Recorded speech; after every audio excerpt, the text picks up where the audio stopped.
Yes, just like that. This will be more than enough to assassinate Varka. I'm going to assassinate Varka.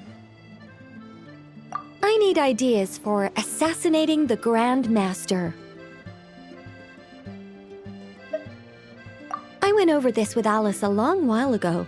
She stands with me and has even offered several ideas on how I might take him out. Of all her suggestions, this one seemed the most promising. Bring a full cart of Mondstadt's newest dandelion wine all the way here, and then, before Varka's very eyes, tip the entire cart over the cliff. Perhaps the monumental, overwhelming grief will make him collapse, or go drown himself in whatever other wine he can find. That doesn't sound like it'll work. Wait, no! Don't even think about doing something so horrible. When writing a novel, the author, naturally, seeks to be as extravagant as possible, especially when writing detective novels. If the opening lacks a striking turn, how is the rest of the plot meant to unfold? Alas, this will be my final attempt at writing detective novels. Oh, I suppose they call them crime novels in Inazuma. In any case, they all tell of crime. There's hardly a meaningful distinction. I also discussed it with Barbie, but our novel writing sessions always evolve into crime planning sessions. Methods of crime and puzzles of deduction. We have explored plenty of those, yet the plot would not advance. The Angel Killer case. Try as they might, the culprit remained elusive. The desperate detective rushed into the crowd, then shouted the revered names of the 4 great rulers at the sky. Whoosh! Pitter-patter. Boom! Detective and murderer reduced to ash. What kind of writing is that? Doesn't that leave no room for deduction at all? Of course there is. It was only through painstaking deduction that the detective finally discovered the names of the 4 great rulers, learning also that shouting them at the sky would inevitably reduce one to ash. My point exactly. Simply deducing who the culprit is has become dreadfully unoriginal. The subject of one's deductions must be something more creative. I even thought of having a Seelie detective, an angel who, longing to become a detective, became a Seelie, and by some twist of fate, ended up as a detective's assistant.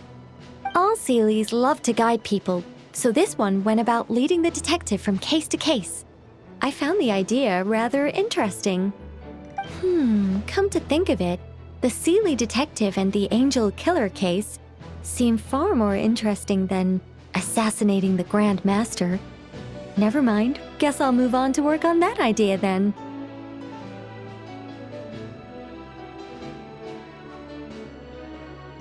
It's precisely because I overthink every little detail that I've lost interest in continuing.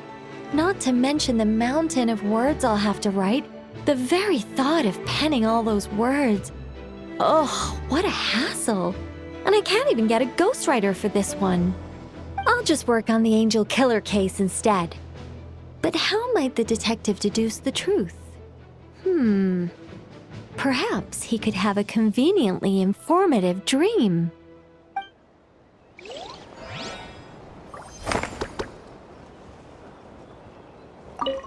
Seelie detective.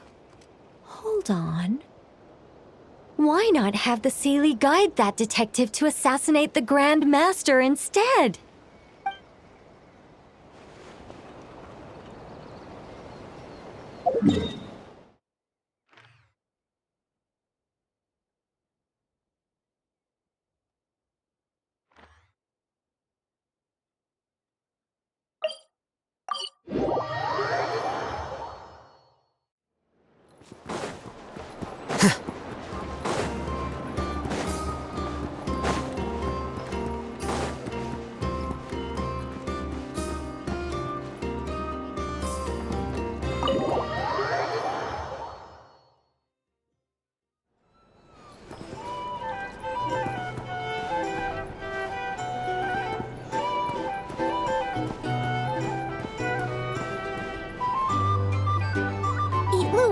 can't you just, sneak up behind those monsters with me and BAM! Take them all down?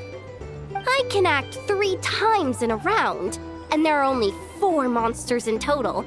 I'll take 3 down. You just gotta handle the last one. I can draw the monster's attention from the front, but sneak attacks... Well, there isn't much we can do.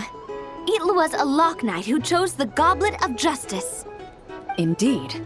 If Itlua were to strike from behind, he would be forced to become an Oathbreaker Knight. A significant penalty would apply to all actions going forward. Oof, that's not good. If we don't defeat all these monsters in one go, those explosives are going to blow us sky high. There's another way. I can use Raging Torrent to dash straight into the thick of it, then detonate the explosives. No, that won't do it all. Your character would get wiped out that way. We finally managed to gather the party and have such a lovely time together. It would be such a shame if you were the only one who got wiped out. But if we don't do this, the character that you've been playing for so long might get wiped out too, Miss Navia. Wouldn't that be worse? I only just started playing. Please don't. Wait, I've got another trick up my sleeve. Navia, put that crumkake away. Uh-oh, that move was blocked too. These pieces on the table, and the stuff you were saying just now, you're playing. A savior has arrived! Right on time! Quick, come join us! Oh, Clorand, this doesn't count as violating the rules, right? It doesn't, if he's willing to join us. But it would seem that the Traveler hasn't quite grasped the situation.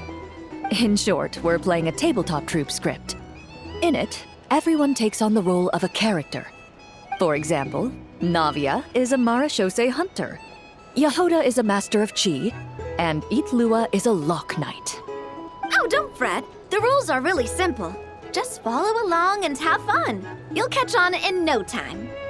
If we wait any longer, those explosives are gonna blast us all sky high!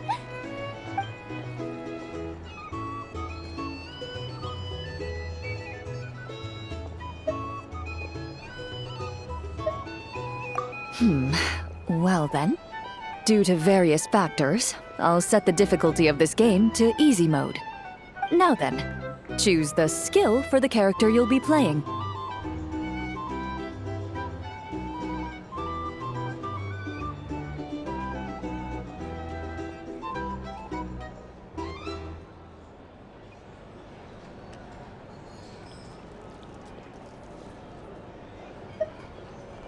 Very well. In that case, you wish to learn the medicine skill, yes? Very well then. Let the game continue. Just when everyone was at their wits' end, a familiar voice rang out from behind them. Long time no see, everyone. Looks like you need my help. By the way, what are you doing here? Could it be that you heard our summons? That kinda makes him sound like a summoned spirit. Well, not that he doesn't fit the part. Indeed. You have called, and I must answer. Guess that means I was randomly dragged into this game. He's really good at getting into character, as always. Though the Marashose hunters had much they wished to share with one another, at this moment, the joy of reunion must yield to the crisis at hand. Now then, the combat round continues. You have the first turn. Also, since we have a new member joining us, I'll be adding some dark cards to boost the enemy's various abilities. The Traveler isn't a sudden addition. He's been traveling with us all along. We've just, parted for a short while, that's all. Totally normal. I've already counted the dark cards. You should start discussing your tactics. You're so strict, Clorand. Anyway, let's stick to the original strategy. Now that we have the Traveler with us, we have enough people. Itlua and I will hold the line out front against the monster's assault. Yehoda, Traveler, you circle around the back and take them all down in one swoop. All right, leave it to me. We Masters of Chi get huge damage boosts when attacking from behind. But why are you a doctor? How's a doctor gonna perform a sneak attack?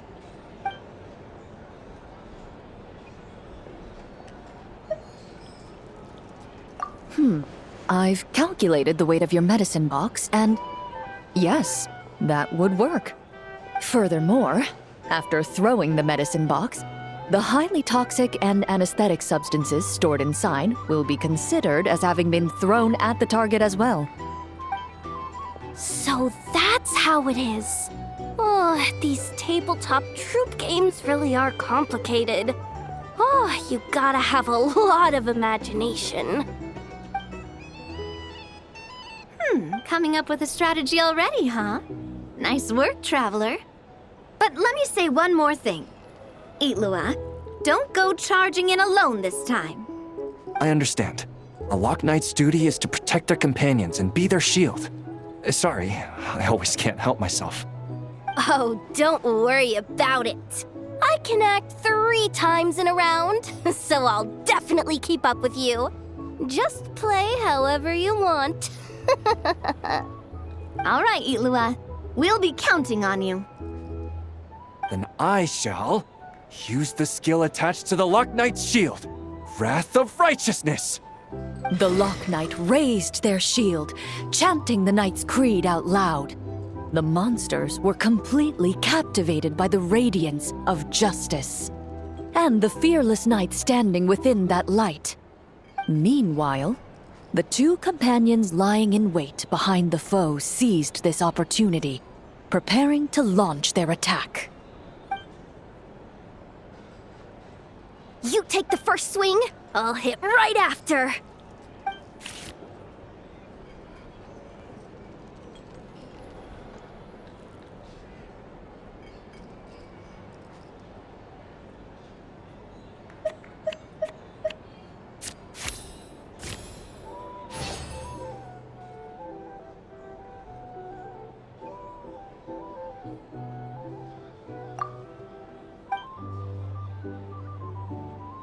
The Marachose hunter hurled the entire medicine box at the enemy. Just as he anticipated, when the box shattered, the medicines within began to mix. Caught amidst the highly toxic mist, the enemy, already struck in the back of the head by the medicine box, grew dizzy and collapsed to the ground. Nice!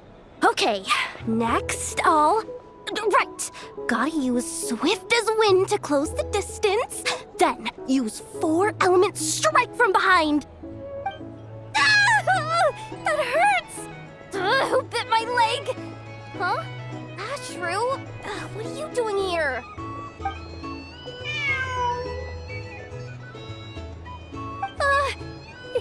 Is it this late already?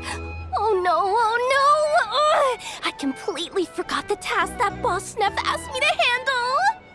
I'm sorry, I'm sorry. I can't play right now!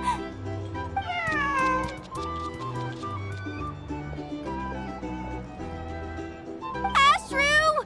Wait for me! Hey, why are you running off so fast?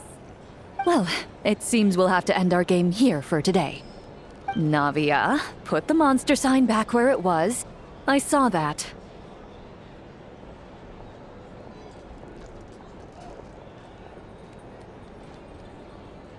Well, that's quite a long story.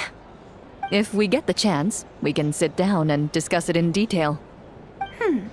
Actually, didn't Itlua say he wanted to invite a colleague to play with us? Since this game's paused anyway, why don't we take this chance to go find him? The more people we have, the more fun we'll have. Mr. Flint's? Yeah, I'm sure he'll play with us if we go look for him. Oh, that's perfect.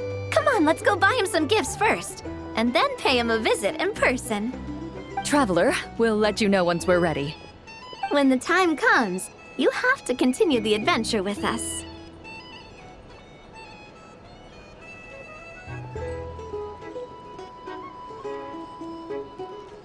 That's my trusty companion for you. Now, let's go pay Mr. Flint's a visit. What kind of gift should we get him?